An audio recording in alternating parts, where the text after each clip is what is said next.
turned this game on its head. Lloyd, he was looking for a bit of a break there. Well, Colin Lloyd must be wondering what he's done wrong. He was 3-0 up.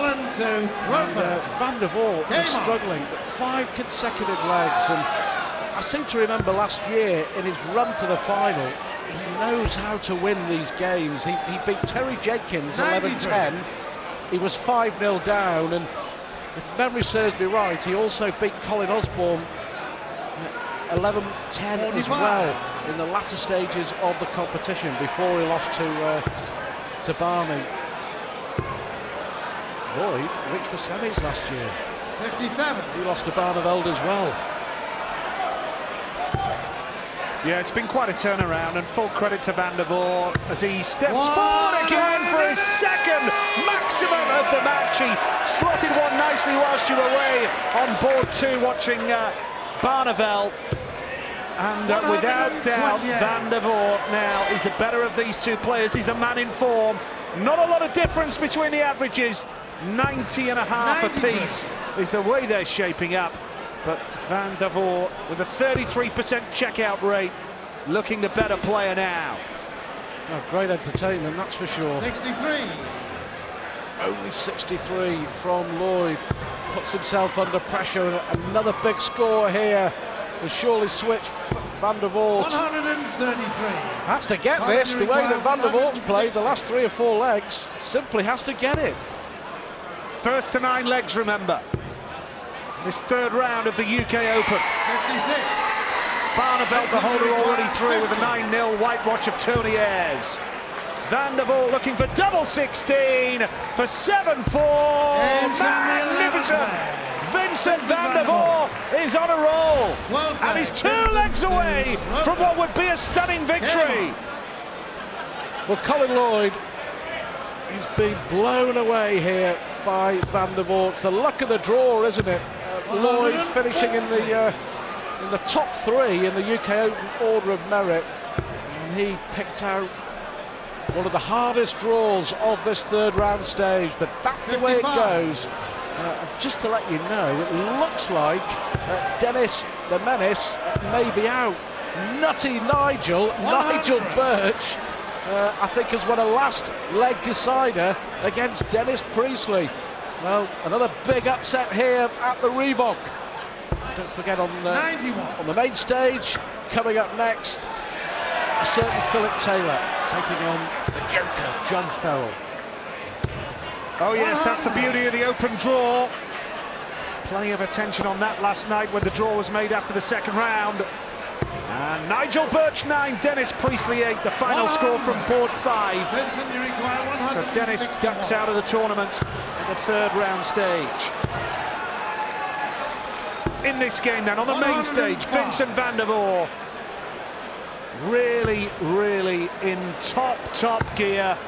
And Lloyd looking for another 180. He's got 3 so far. But Van der Voort needs 56 to go. 8-4 ahead now. Tops to go within a leg of the match. Lovely marker. Never in doubt, was it? Never in doubt. 8-4, 3-0 and 4-1 down. 7 consecutive legs. Brilliant darts, you have to say, from the Dutchman. Bear in mind he was 3-0 down as well. Quite a game. 100. Well, Colin Lloyd has never failed to reach the last 32 of the UK Open. 60. It's of course the 6th year of this event. It looks like he's going to fail here.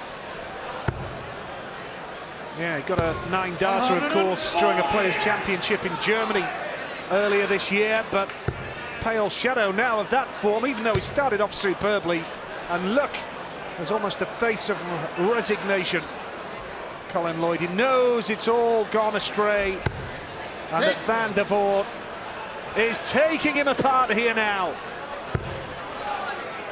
Well, it has been a great performance. He's 91. sort of become a mentor, hasn't he, Van der Voort, for his big mates Michael van Gerwen and Jelle Klassen. And I know it would have been difficult for Van der Voort to get himself up for this game, because he was watching Van Gerwen play so well against Thornton, and then after hitting 4 ton-plus finishes, Van Gerwen, he then proceeded to miss about 20 darts to win 3 legs, and Thornton cashed in.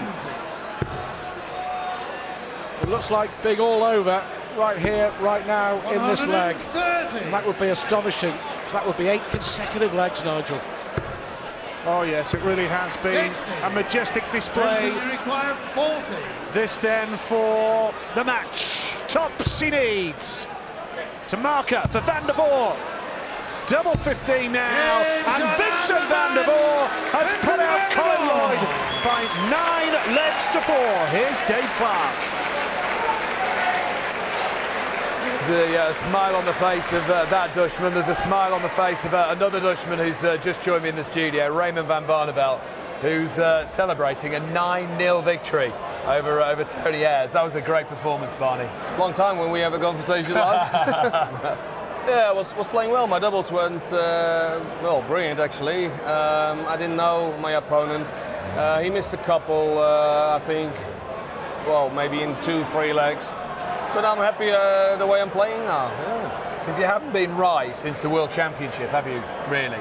I'm struggling with flu from 7-8 months. I had it in the World Championship, and well, the problem was, and every semi-final or final, I'm getting sick. I got the flu. I don't know where it come from, but I had it in the semi-finals of the Premier League, in the World Championship, and that costs you a lot of energy, and you can't have long games. Like if I beat James Wade, for instance, easy with 11-3 or 11-4, it was okay. But now it was a longer game, and I got problems. Tomorrow is all about energy, though, isn't it? You need. I mean, that will have helped you that you didn't have to, you know, sweat too hard out there to win your match. The strange thing is, if I sweat, I'm on my best. It looks like, I told it before in interviews, it looks like the smaller venues with lower lighting, less spectators. It seems that's better for me. I did well in the World Championship in the Alexander Palace. Yes. I did well in Vegas twice, 2 finals. I did well in the UK Opens. It seems like when the venue's getting bigger, I got more problems, and I know where it would come from. Maybe focus because of the atmosphere, because the atmosphere is always brilliant, you know, all the crowd, and you say, hey, I can play here, you know, this is great, and I think it put you off for your concentration. What is it about this tournament that you love so much, apart from the venue? I can't tell you, Dave. It's really, I like the atmosphere. The first time I came here and I saw all the crowd and all the stages and the screens and all, I thought, this is brilliant. This is where you want to act, you know. And it seems like, well, it's one of my tournaments, same as Vegas. And hopefully, I'm going to do. Hopefully, I'm going to do well on the World Match Play, because that's a brilliant venue as well for me. Yeah, you beat Phil here, of course. The first time you beat Phil, I think, wasn't it? Yeah. What did that mean to you? How much of a psychological edge did that give you? I told to Dave Allen before in an interview, it was so strange. Phil beat me last year 3 times in May, in the Premier League, in the US Open, in the International Darts League in Holland, and 2 weeks later I beat him 11-4, so it doesn't make sense. You can't follow it anymore. You don't understand it. How is it possible he beat me 3 times, now I beat him 11-4?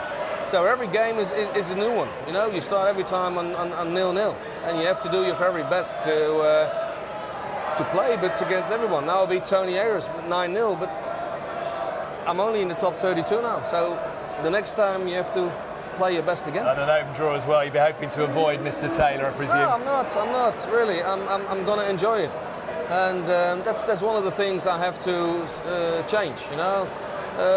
For 3 years, for the last 2 years, when I joined the PDC, it was fantastic. But after 2 years, everything seems like getting normal, and you have to look after that. And now I have to look after myself and start enjoying it again. We'll let you have a little relax. We'll see you tomorrow. Thank you. Will Phil Taylor make it through to tomorrow? He's up against John Farrell next on the main stage.